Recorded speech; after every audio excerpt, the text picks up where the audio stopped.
Yesterday was a historic moment for Bitcoin, with the Clarity Act passing the Senate Banking Committee 15-9 and going to the Senate floor for a full vote. The room was filled with passionate speeches from Senator Lummis, Senator Scott, Senator Alsobrook, and there were still haters who were less enthusiastic. When this blows up at the economy, I hope everybody remembers Mr. Chairman. Today, we're going to cover the historic news from behind the scenes in DC. But more importantly, we're going to cover the biggest macroeconomic story impacting Bitcoin that no one's talking about. And I'll give you my prediction as to why the Clarity Act is just the first domino for what's going down on July 4th this year. The Clarity Act was just the beginning. We got a lot to get to. Stick around and you'll hear my thoughts. This is Dante Coca Bitcoin Simply. Let's go. All right, y'all. We got something big dropping here at Simply Bitcoin. We've been working on this behind the scenes for over a year now. And we want early users, early testers, people who want to be in the know first, people who are tired of the same old Bitcoin news and media out there. If you want to be one of the first to get in on the action, hit the QR code on the screen. You won't want to miss out. Back to the historic moment yesterday. This is a pro-law enforcement bill. And it's also a pro-consumer bill. Consumers can now transmit money between them faster and cheaper than they can now. It provides a level playing field regardless of whether you live in Rwanda or Queens, New York, about transmitting money faster and cheaper. It provides a woman who's trying to get out of a battered, miserable marriage the opportunity to walk away with her money in her head. It provides people who are being tortured in foreign countries the opportunity to walk away from that country with their money in their head, because Bitcoin can be memorized. This is one of the most iconic speeches that any politician has given to monetary freedom and monetary rights anywhere. This soundbite from Senator Lummis displays exactly why she said this is the most passionate piece of legislation and the hardest piece of legislation that she's worked on in her 40 years of public service. She not only represents Bitcoin as a true innovation for Americans, but for people everywhere across the globe. Bitcoin is an open source piece of technology, but it's more than that. It's an idea that represents a fair playing field, freedom, and a system that is apolitical and outside of the current financial system. Senator Lummis isn't the only one who believes this. I was actually shocked to hear these comments from Senator Tim Scott yesterday. As a kid who grew up in poverty, the thing that attracts me to this issue the most is democratization, an opportunity to lower prices, create access points that today does not exist. This ought not be about Republicans and Democrats. It ought not be about who's on which side of the aisle or whether you agree with what we've done. This should be about the American people and nothing else. I want single mothers like the one that raised me to have more opportunities, more access at a lower price. And so we will disagree on this today. But I hope that what we end up with is a legislative product that is good now and gets another bite at the apple as it heads to the floor. What does he mean, gets another bite at the apple as it heads to the floor? Well, this is just the beginning. It had to pass the Senate Banking Committee before it can go to the Senate floor for a full vote, for more revisions, and for more opposition. Opposition from people like Senator Warren, who will continue to play the same old story about Bitcoin being a tool for fraud, criminals, tax evasions. She continues to use this and cite this as Bitcoin's only use case.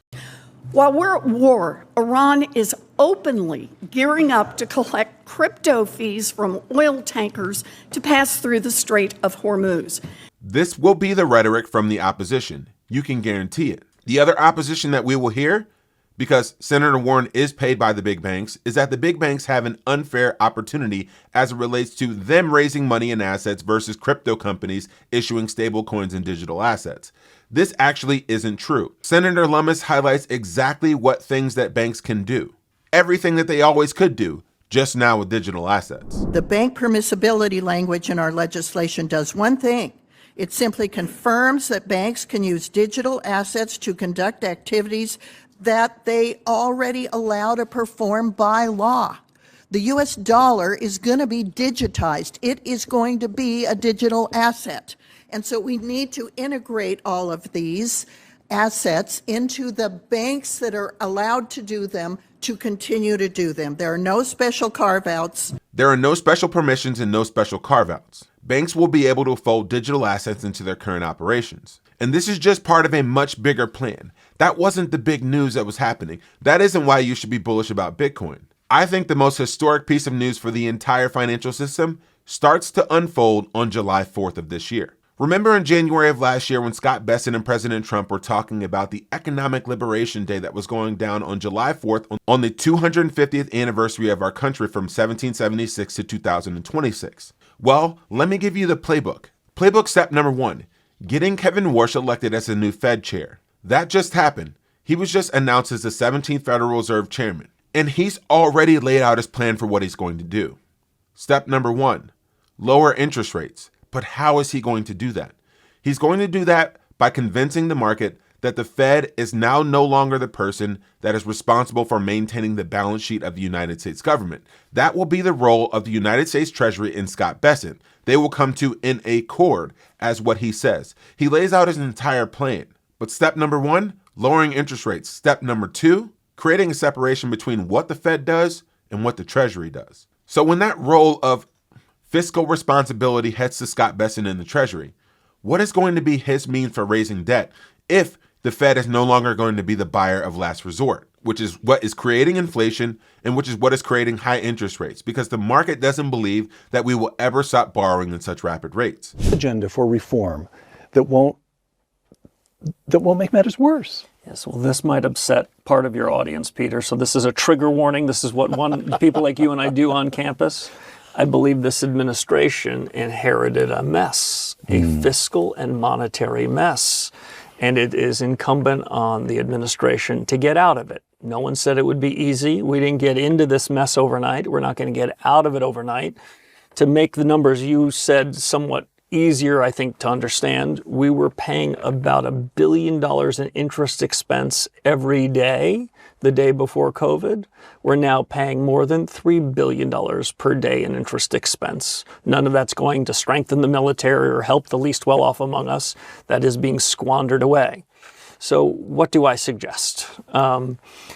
As you pointed out, and as you and I have discussed, but I'm not sure the economics profession believes this, there are two monetary policy instruments. One is setting of interest rates, right, and the other is this money we keep talking about. We call it QE, we call it the central bank's balance sheet. If we would run the printing press a little quieter, we could then have lower interest rates. Because what we're doing right now is we have all this money that's being flooded into the system, which causes inflation to be above target. That's the $7 trillion balance sheet you're talking about, an order of magnitude larger than when I joined the Fed. And at the same time, you have another monetary policy instrument, and that's interest rates. They don't work perfectly together. They're not perfect substitutes for each, but they're both monetary policy. And too many that are in the central banking business say, no, that balance sheet has nothing to do with monetary policy. Well, if it did when you were growing it, it should have something to do with the conduct of monetary policy when it's going the other direction. I think we have to be honest about these two instruments. And because I believe that growing the real economy is the more important piece for revenue, for fairness, for efficiency and growth, because you have higher inflation caused by the bigger balance sheet, we want to shrink that. We can't do it overnight. We want the Treasury Department and the Federal Reserve to come to some accord, much like the Treasury and the Federal Reserve came to in 1951. Who's responsible for what?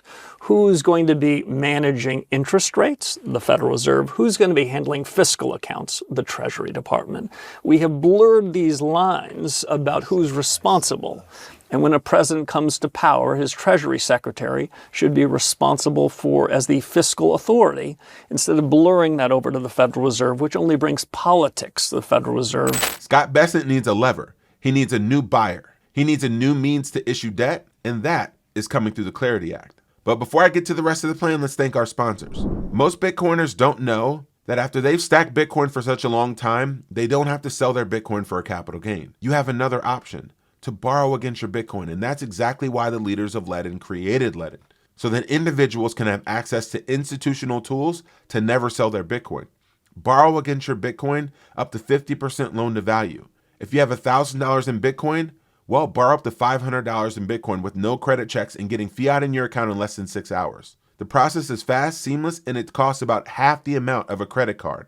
And you continue to stay sovereign. Go to learn.ledn.ao/simply to get started. Another way that you can continue to be sovereign on your Bitcoin journey is by getting a coach. A coach will walk you through exactly step by step how to maintain your privacy, how to become your own bank, and how to do it sovereignly by managing your Bitcoin keys the right way. Schedule a free meeting with the team and get a personal coach for your Bitcoin journey at thebitcoinway.com/partner/Dante-Cook. They'll hook you up. So I asked the question before we started to thank our sponsors. How is Scott Bessent going to raise assets? Well, it's going to be through digital assets. And it can't just be from the American taxpayer and the normal individual. It's going to be through a collaboration between the banks being able to issue digital assets through their existing operations. And it's going to be through a new buyer, a buyer that we have to rebuild trust with in order for the world to work. The new buyer for this debt is clearly going to be China. That's why President Trump just went to go visit President Xi for the first time in over a year. Here's what he had to say about the meeting. When they look through the history books, this summit, what will people be saying 10 years from now? Well, I think it's a very historic summit. It's the two great countries. I call it the G2. This is the G2. They have G7, they had the G8. This is the G2. And I think it'll go down as a very important moment in history. And maybe more than anything else, a great moment of respect. Okay, we all know that President Trump is a narcissist. He said the meeting was very successful, world-renowned, unforgettable. He called it a historic and landmark meeting that's going to go on throughout the ages. Okay, that's a little bit exaggerated. But as narcissistic as President Trump is, it wasn't just him that's saying it was a great meeting. It was President Xi as well. 应当做伙伴而不是对手，相互成就，共同繁荣，走出一条新时代大国正确相处之道。 We should find a new way for our countries to be partners in this new era moving forward. What is the new era? What is the new system? Aren't we already partners with China? This is everyone coming to the table and realizing that these small factions of other countries cannot sustain the global economy.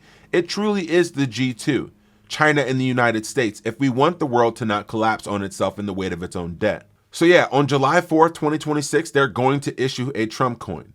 I'm not even kidding. Trump's face is going to be on a coin, and it's rumored to be reported that he's going to be on a $100 bill. But what the actual win is that they're going to start creating the new rails for the new financial system, and that starts on July 4th with China, with Scott Bessent being able to issue more debt and China holding a significant portion and position in our USDT dollar digital asset system that will be rolling out on July 4th, if the Clarity Act passes. And with that, Donald Trump has a message for Bitcoiners. We're going to be winning a lot. Our country is winning again. In fact, we're winning so much that we really don't know what to do about it. People are asking me, please, please, please, Mr. President, we're winning too much. We can't take it anymore. We're not used to winning in our country. Until you came along, we're just always losing, but now we're winning too much. And I say, no, no, no, you're going to win again. You're going to win big. All right, that's just ridiculous. But still, when the Senate confirms the Clarity Act, that's going to kick off the new plan and new accord between Scott Bessent and Kevin Warsh, the separation between the roles and responsibilities of the Fed and the Treasury. This will allow digital dollars to be issued through U.S. banks and for Scott Bessent to have another tool and another lever to convince the markets that forward interest rates should be lower because they're going to be more fiscally responsible with him under the helm. He's also going to attract a new debt buyer, which is China. This is all insanely bullish for Bitcoin because they're going to be finding new ways to inject liquidity in the system without burdening it with more debt when we have a rising interest rate problem of nearly $1.2 trillion in interest per year, which will be more than Social Security by the end of 2030. This is why interest rates are high. We got to get inflation under control. We got to find a new debt buyer. And the Clarity Act is just the first step. But enough of me talking. What do you think? Subscribe to the channel if you want to hear more fire alpha and news like this every day. And if you want to get the hookup on not just buying Bitcoin, but building your sovereignty in other ways, well, you can work with a partner like Saz Mining. You send them money, They find you a Bitcoin mining machine that operates with the highest efficiency and hash power, and on 100% clean renewable energy. And they send sats directly to your wallet. Don't just buy sats, mine sats. Use the QR code to get started with sats mining today. This is Don Tekoka Bitcoin Simply. Happy stacking and happy weekend.